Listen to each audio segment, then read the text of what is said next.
En el medio mencionaste, ayer dio una entrevista, se publicó una entrevista que ya estaba hecha hace un tiempo entre Fontevecchia y Alberto Fernández. Sí. El título no sé si era exactamente lo que había dicho después adentro de la nota, pero el concepto era, le pregunta a Fontevecchia al presidente por qué perdieron votos, un dato, que el gobierno perdió votos, y el presidente dice, bueno, puede ser porque nos fuimos un poco a los extremos. Sí. Nos polarizamos. Sí. Bueno, a ver, si otro hubiera hecho el análisis, yo diría que corresponde ser meditado de una manera. Si la hace el presidente, a mí me genera alguna alarma. Porque si hay algo que no hizo este gobierno es ir a los extremos. La verdad es que es un gobierno bastante cauto. Sí, es un gobierno precavido, es un gobierno lleno de precauciones, de frenos, ¿no? De posibilismo. Sí, bueno, algo así. Entonces, yo no creo que haya sido ese el factor. Por eso digo, si esto lo decía Rosendo Fraga, decía, bueno, está bien, es Rosendo Fraga y opina eso. Pero que el presidente haya hecho ese balance no me inquieta un poco, porque en realidad se identifica como uno de los extremos a Cristina Kirchner. Sí. Y Cristina no es la que decir rumbo al gobierno, digo, no, es el hiperpresidencialismo que existe en la Argentina. Pero además, perdón, que siguiendo tu argumento, si Alberto dice que él es el extremo, en realidad lo que hace es repetir la caricatura que hacen de él en los medios, que es falsa. Porque los medios tratan a este gobierno de extremo, sí. Haga lo que haga. Sí. O sea, si el gobierno mañana estatiza Clarín, es extremo, y si el gobierno mañana dice en Clarín se tienen que cumplir las leyes laborales, es extremo. Pues sí, hay una distancia muy grande, hay matices, no. Haga lo que haga, este gobierno es extremo. Y a mí me dio la impresión cuando leí eso, y siguiendo lo que vos decís, que Alberto se cree lo que escriben en los medios hegemónicos de él. Y no es cierto. A mí hay algo que me preocupa más todavía.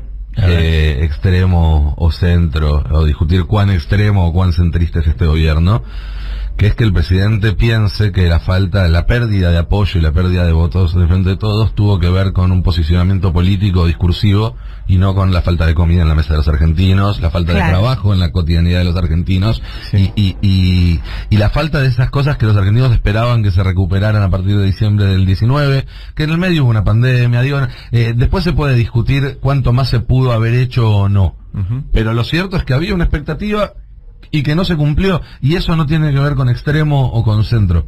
Es secundario, me parece, en todo caso eso.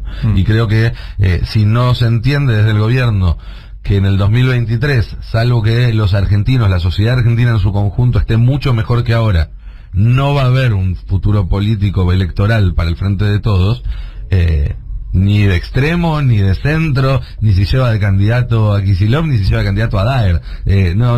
Si los argentinos no vuelven a comer, si el sueldo no vuelve a ganarle a la inflación, si no se pueden ir de vacaciones, si no pueden cambiar el auto, si no pueden hacer todas esas cosas para las que estaban acostumbrados a hacer, ni por el centro ni por los extremos se van a recuperar votos, en mi parecer. La pregunta es, ¿a qué consideramos extremos, no? Insisto en esto y reafirmándome un poquito en lo que dice Nico, digo, si fuera, insisto, Rosendo Fraga el que dice esto, es decir, bueno, es el análisis de Rosendo Fraga. El presidente es más que Rosendo Fraga, bastante, mucho más. Y las valoraciones son, creo que, o deberían ser desde su punto de vista más equilibradas en un punto. Yo creo que acá cede un poco la tentación de buscar una sola causa y que esa causa la identifica como lo de extremo. ¿A qué llamamos extremo? ¿Al aporte solidario extraordinario de la grande fortuna? ¿A eso llamamos extremo? Porque la verdad es que la Argentina atraviesa una situación muy delicada, producto de la primera pandemia, agravada por la segunda pandemia, ¿o no? La pandemia macrista, la pandemia del COVID. ¿Y quién era que decía, inventamos o perdemos? Inventaron raro. Mariátegui. Sí. ¿Mariátegui era que decía eso? Inventamos o perdamos. La verdad es que sacaron del conejo, sacaron de la galera, digo, no un conejo, sino sacaron el aporte solidario extraordinario, que hizo que los números de este año fueran mejores en materia de déficit, de caja, digamos. Que también fue una manera de mostrar a la sociedad alternativa que no fuera el ajuste. No, porque vos podés ajustar por lo que es el gasto o generar mayor recaudación, digamos, ¿no? Son las dos maneras. Y la verdad es que se le mostró una alternativa. El otro día cuando Cristina en la plaza decía que me pareció muy importante, ¿no? Che, que la paguen, los dólares que van a pagar al Fondo Monetario, que sean lo que la fugaron, ¿no? Son los dólares fugados en los paraísos fiscales, que ellos nos ayuden a encontrar. Eso también es plantear una alternativa al ajuste. Sí. ¿Esos son los extremos? Bueno, y además, fíjate qué poco extremo es el gobierno. Alberto firmó un decreto donde dijo que los servicios, que en pandemia, y a partir de ahora, los servicios de telecomunicaciones son esenciales. O sea, que el internet, el cable y la telefonía móvil, el Estado puede regular los precios. Sí, lo firmó el presidente. Lo firmó el presidente. Sí. Salieron a decir que había estatizado el sistema de telecomunicaciones. ¿Qué logró primero el grupo Clarín? Una cautelar, que se la van renovando cada vez que se vence, que dice que ese decreto no va. Entonces Clarín te puede seguir cobrando lo que quiera. Y la semana pasada logró la misma cautelar Telefónica. Sí. O sea, Telecom y Telefónica, un solo corazón, los dos te van a cobrar lo que quieran. Está bien porque tiene que haber igualdad ante la ley. Claro. Pero esa cautelar no la tienen las cooperativas, las cableras del interior, los canales. Todo eso no la tienen. Porque hay algunos que son más iguales que otros. Pará, Ari, no, tampoco nos apuremos. Pero además, no solo Telecom y Telefónica te pueden cobrar lo que quieran, sino que los dueños de Telecom, como Mañeto, también judicializaron el aporte a las grandes fortunas. Sí. Entonces, te cobran lo que quieran, se transforman de esa forma en los más ricos del país y además te judicializan y tampoco te pagan el aporte a las grandes fortunas. Si el gobierno fuera extremo, sí, se metería en la factura de Telecom y haría que todos paguen lo que se tiene que pagar, y se metería en la bóveda de Mañeto y le sacaría la plata para que los argentinos tengan vacunas y comida. Es un poco fuerte escuchar bóveda de Mañeto. Porque ellos siempre usan la pero por eso digo, ¿cuáles son los... ¿A qué definamos extremos?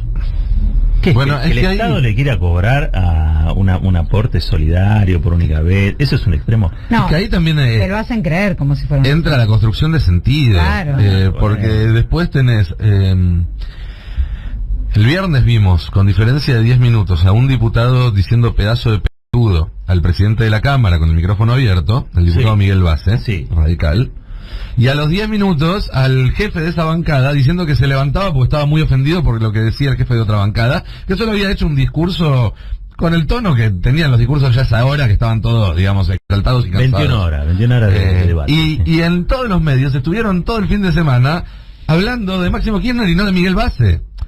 Ahí también digo, una cosa es extrema, pero no, o sea, levantar un poco la voz de extremo, decir no lo es, o las cosas son extremas o no, depende de quién vienen. Y si lo llevamos un poco más al fondo, porque eso es solo una anécdota, y en general las anécdotas son entretenidas para introducir un tema, pero no son válidas como elemento de análisis. Quiero que sepas que me gusta tu latín, me parece que es un... Igual fue una cita textual de Base, lo de pedazo de pelotudos. Entonces me gusta el latín de Base. Sí, de Monsieur Michel Base. Siendo un poco más allá, tenemos una oposición que bloqueó un presupuesto, viajó a Washington a hablar con el Fondo Monetario Internacional para recomendar un acuerdo con la Argentina, el diputado Luciano Laspina, y para mañana convoca una sesión especial en el Congreso para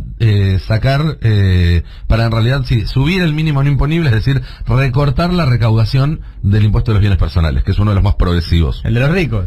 Es el impuesto de la riqueza. Es el impuesto de la riqueza que existe en Argentina. El de los ricos no, bueno, del que tiene arriba de determinado piso, no solo de millonarios, pero es de la pero que les pega más a los que más tienen. Exacto, eso es así. Exacto. No es como el IVA que pagamos todos. Nosotros no pagamos bienes personales. No. Entonces, cuando uno suma 1 más 2 más 3, van al FMI a decir que no tienen que acordar. Bloquean el presupuesto, que era una herramienta también en ese sentido. Te quieren financiar al Estado votando la suba a este mínimo no imponible. Lo que tenés es una oposición que lo que busca es forzar que el mercado haga el ajuste que no quiere hacer el gobierno. ¿Eso no es extremo?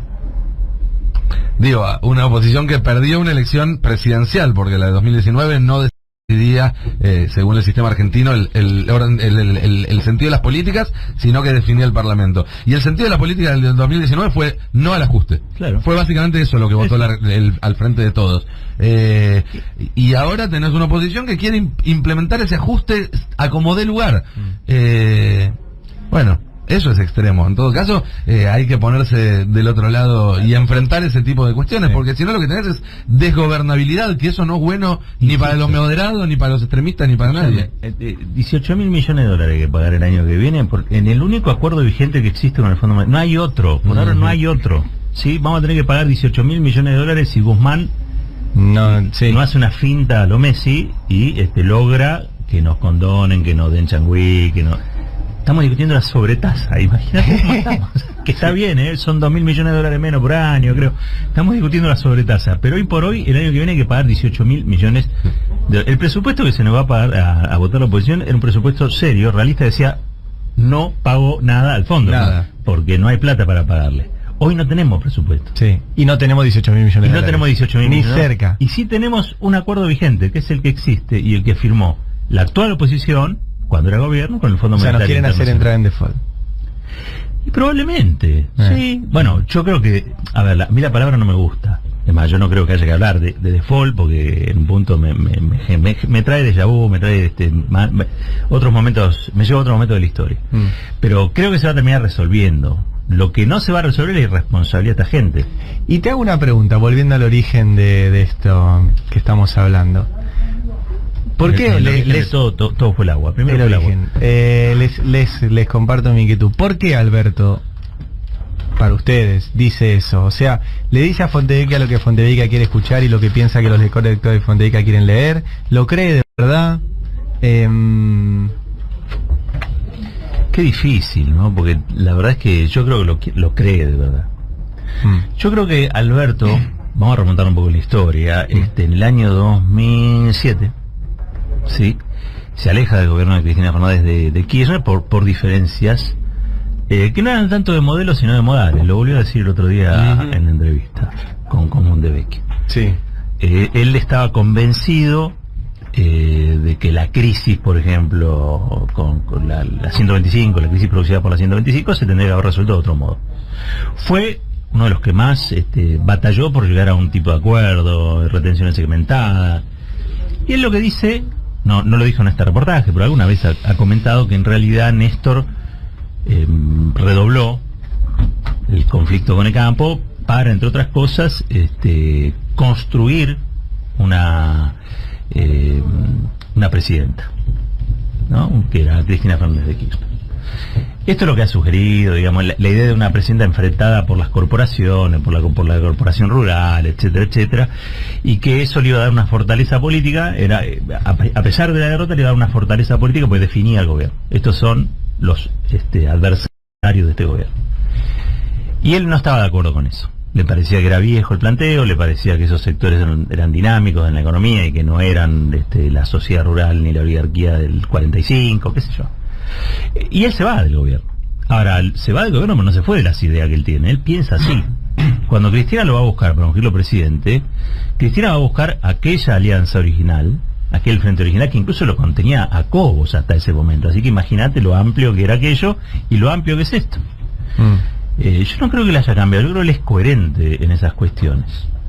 Lo que pasa es que hoy tiene la lapicera. Digo, claro, hoy es presidente. Hoy es una Alberto. cosa es tenerlo de jefe de gabinete, claro. Otra cosa es tenerlo de presidente. Un jefe de gabinete es una persona importante, ¿no? En un esquema, en un dispositivo de poder, pero no es el que toma las decisiones. No, y además, si hay algo, creo que Weinfeld ha escrito mucho sobre esta idea de que lo genial de Néstor y Cristina es que le hicieron hacer cosas a gente que no creía en eso. Pero los convencían o los hacían, digo, los llevaron hacia lugares que por ahí solitos no hubieran ido. Se llama conducción política. Bueno, está bien. Sí, claro. Sin amenazarlos, como el ejemplo más claro. Sin amenazarlos y sin espiarlos y sin nada de eso, porque Macri también lo hizo, pero... No, pero ojo, porque Alberto no era... pero no es política en ese caso la claro, sí. Yo creo que Alberto, no sé, esto es una idea, que no se enoje, porque seguramente capaz que esto después lo escucha. Pero es probable, porque yo creo que Alberto fue el Sherpa de los Kirchner en Capital. Sí. El Sherpa, el tipo que te lleva y por este sendero y por acá, por allá, vos no conocés, te lleva a Crónica, no sé qué. Te presento a tenés Claro, que contarle. o sea, a mí, insisto, cuando uno dice Alberto no es kirchnerista, no, Alberto es tan kirchnerista como Néstor, como Cristina, tener un lugar subordinado en la historia, lo que vos quieras. Sí. Pero que estuvo del minuto uno tratando de desarrollar, nacionalizar el kirchnerismo, eso no se le puede negar. De hecho fue el único cargo electivo que tuvo Alberto antes, fue candidato a legislador en la lista de Cavallo. sí, Pasó mucho los- tiempo. pecado de juventud. Cavallo Vélez era la fórmula. Sí. Vélez ahora está también. Sí, bueno, pero eso puede decir mucho y puede decir nada. Yo te digo, la verdad, yo lo vi a Néstor Kirchner una sola vez en mi vida. Casa de Santa Cruz, el año 2000 creo, o 2001, y 2000 creo que. Y él estaba muy preocupado por el tema de la convertibilidad, porque él decía, esto está agotado, sí, pero salir de la convertibilidad de manera brusca, que después fue la famosa especificación asimétrica de Remes y Duhalde, hace una transferencia de ingresos fenomenal y te deja a 40% debajo de la línea de pobreza. Sí, sí. Esto decía Néstor, y en esa reunión estaba Alberto también. Estaba Alberto, estaba él, y de golpe estaba hablando bien de Cavallo, Néstor. No, pero además, así como otro día. después de esto, yo tiro la chicana para retomar. Esto lo escribió Alberto Fernández en uno de sus libros, creo que Políticamente Incorrecto o alguno de esos. Y él contó que después de que se presenta en esta lista, Néstor lo llama y le dije, bueno, ya te divertiste, ahora venía a trabajar en serio. Y ahí lo convoca a armar el grupo Calafate. Claro. Y después es el Alberto que estuvo en la mesa chica de lo mejor del kirchnerismo. Sí, claro. O sea, no ese. Excepto que yo ahí, cada vez que sacan esa cuestión de las formas o el contenido, ¿El modelo o el modal? parece que Alberto no estaba de acuerdo, entre otras cosas, con la ley de medios, que fue lo que vino en 2009, justo después que él se fue. Y él sigue, y ahí coincido con vos, él sigue estando en desacuerdo. Sí. Sigue estando en desacuerdo en que el sistema de medios debe ser regulado desde el Estado. Y por eso no lo hace y es coherente con eso. Sí. Hay otro sector de la coalición que sí cree. Sí, claro. Bueno, antes creía con más enjundia. Me gusta la palabra enjundia. Enjundia. Sí. Ahora cree quizá con menos enjundia, pero sí se enoja con lo que dicen los días. Yo te digo la verdad. Tengo que googlear enjundia, caballero. Yo particularmente soy un convencido de que no hay posibilidad de democratizar realmente la sociedad si vos no democratizás la riqueza. Y si antes no democratizás las voces, no vas a poder democratizar la riqueza. Esa es la impresión que yo tengo y hablo desde ese lugar. Sí. Acá No pareciera ser, déjame que lo aclare, no pareciera ser esto la forma en que ven las cosas el presidente, incluso a veces la propia vice. La vice impulsó en su momento la ley de medios, pero hoy yo no los veo reclamando por la derogación de los decretos macristas que podaron la ley. Lo podría hacer. Voy a hacer una fe de ratas. Inventar o errar era de Simón Rodríguez. Simón Rodríguez. Mariátegui tenía otras igual interesantes. Muy bien. Pero bueno.